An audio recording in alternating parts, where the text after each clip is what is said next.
Hello, आज तारीख 30 महीना 9 2021 द्वारा नीलकंठ स्थान डॉक्टर भीमराव रामजी अम्बेडकर विद्यालय खंद्रा पोस्ट खंद्रा भाया उखरा 711363 BDO ऑफिस और police station Andal sub divisional office Durgapur district Paschim Bardhaman west Bengal near by lord Shiva temple Neelkanth Sthan. Today educational घुट्टी के तहत आज का सब्जेक्ट है 30/9/2021 West Bengal civil service main examination question paper 2017 का है। वो subject on direct principle and fundamental duty of state. इस ये तैयार किए हैं क्लास 6 से लेकर 12 तक का लड़का लोग का जो एक्सटर्नल परीक्षा देते हैं वेस्ट बंगाल बोर्ड में उनके लिए, ताकि अपना होम एग्जामिनेशन के लिए तैयार कर सकें। अब आते हैं question 2017 West Bengal civil service main examination में 2017 में आया था, उस क्वेश्चन पर आते हैं। क्वेश्चन है 26 number. If the directive principle of the state policy is infringed कहने का मतलब है अगर राज्य का DPS पॉलिसी जो है, अगर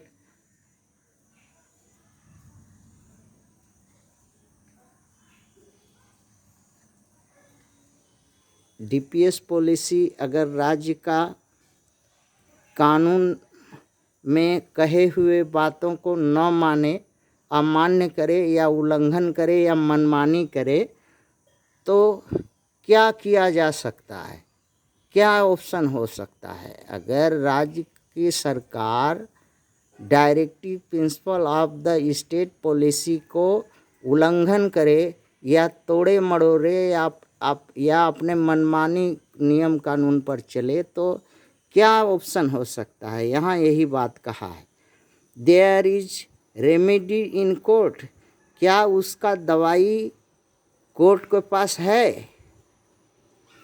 दूसरा ऑप्शन में बोला है देयर इज रेमेडी इन लोक अदालत, क्या उसका राज्य सरकार का दवाई लोक अदालत में है। क्या लोक अदालत डंडा लेकर राज्य सरकार का पिछवाड़ा में बदाबद देने सकेगा।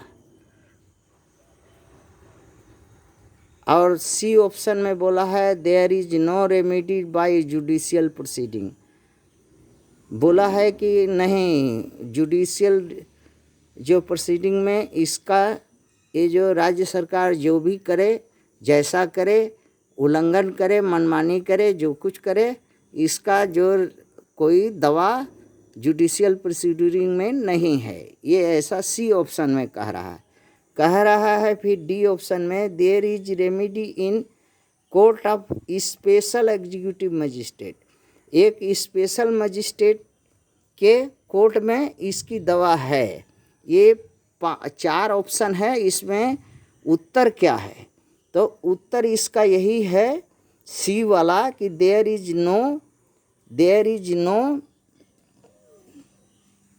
No remedy by judicial proceeding, माने इसमें जुडिशियल प्रोसीडिंग के द्वारा कोई भी, चाहे वो इन कोर्ट हो, इन लोक अदालत हो या इन स्पेशल एग्जीक्यूटिव मजिस्ट्रेट हो, नहीं कुछ कर सकता है। दखल या कोई तरह का इंस्ट्रक्शन नहीं कर सकता या बाध्य सरकार को नहीं कर सकता। सरकार हाथी है, हाथी को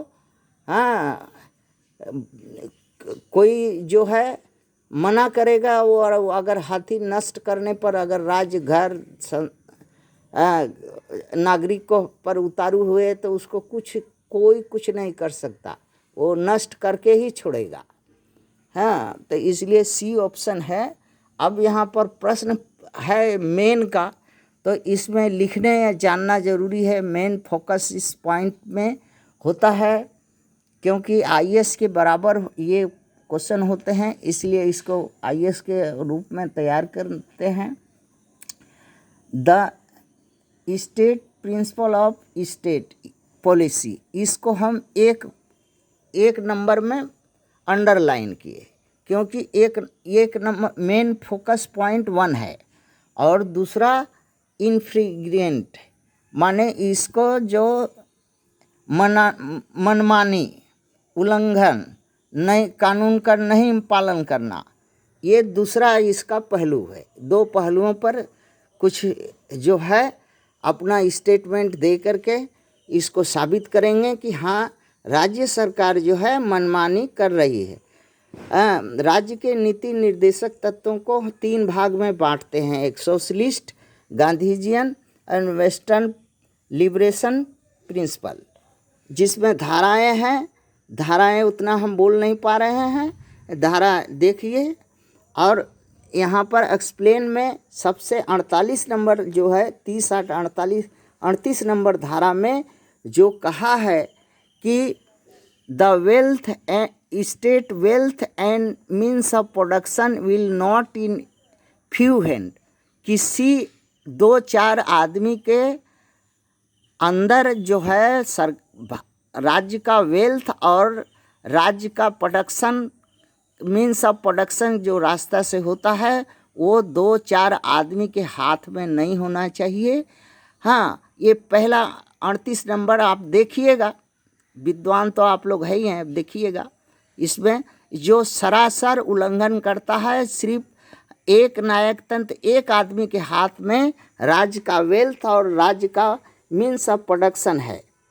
आप अर्थात इतना बड़ा उल्लंघन हो रहा है कि जिसका कोई हद नहीं। आते हैं 339 नंबर पर धारा ये 39 पर 39 आर्टिकल 39 में बोला है फ्री लीगल एड प्रोवाइड करेगा स्टेट जो है उसको कानूनी मदद के लिए।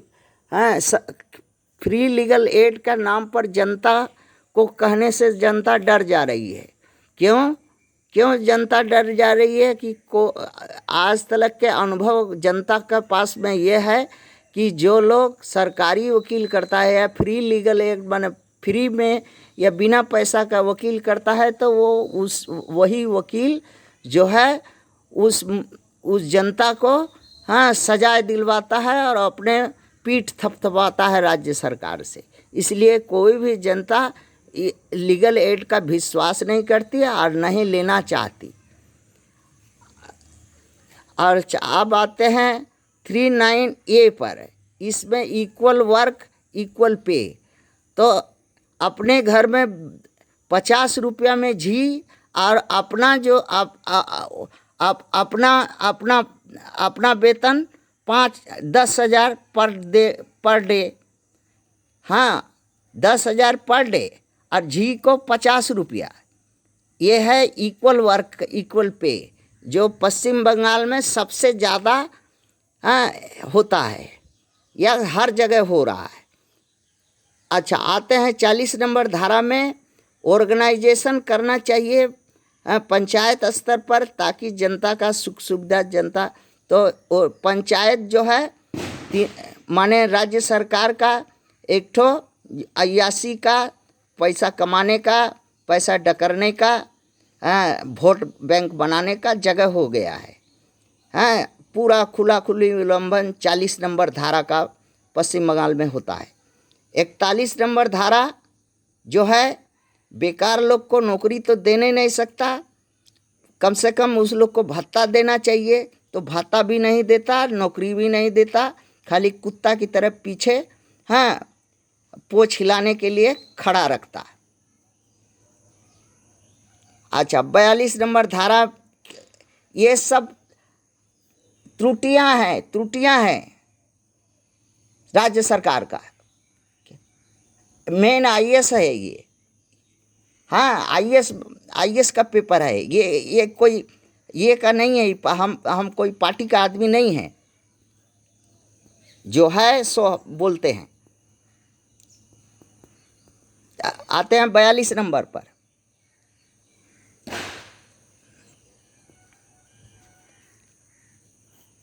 बयालीस नंबर में कहा है कि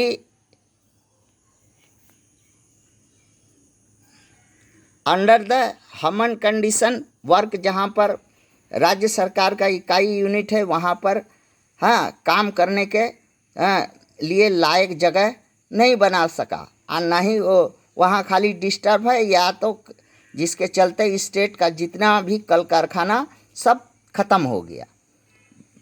43 नंबर पर आते हैं। 40 नंबर आर्टिकल, कॉटेज इंडस्ट्री को बढ़ावा देना चाहिए कि जगह सब कॉटेज इंडस्ट्री जितना है सब सड़ पहुँच गया।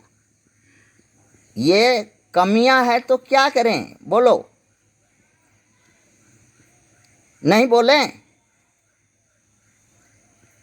44 नंबर धारा का उल्लंघन, सबको एक समान सिविल कोड अप्लाई करना चाहिए। अपर के लिए अलग सिस्टम और लोअर कास्ट के लिए अलग सिस्टम।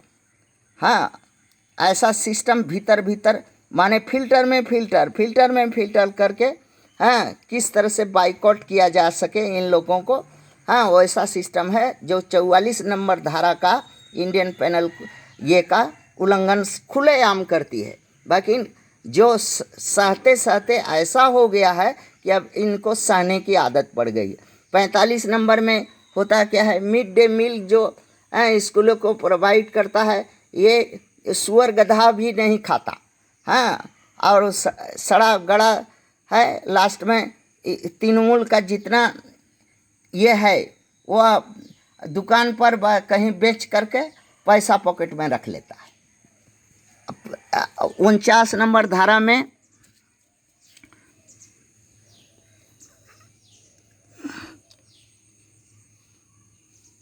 जितना मॉन्यूमेंट है राज्य का, उसका रखन बखन नहीं हो रहा है, सड़ पंच करके गिर जा रहा है, देखने वाला नहीं है, कोई कुछ करने वाला नहीं। 50 नंबर धारा में separation of judiciary from the executive, कितना ये बात कहा कि राज्य सरकार इस बात के लिए खूब ललायित है कि जुडिशरी से एग्जीक्यूटिव अलग हो जाए।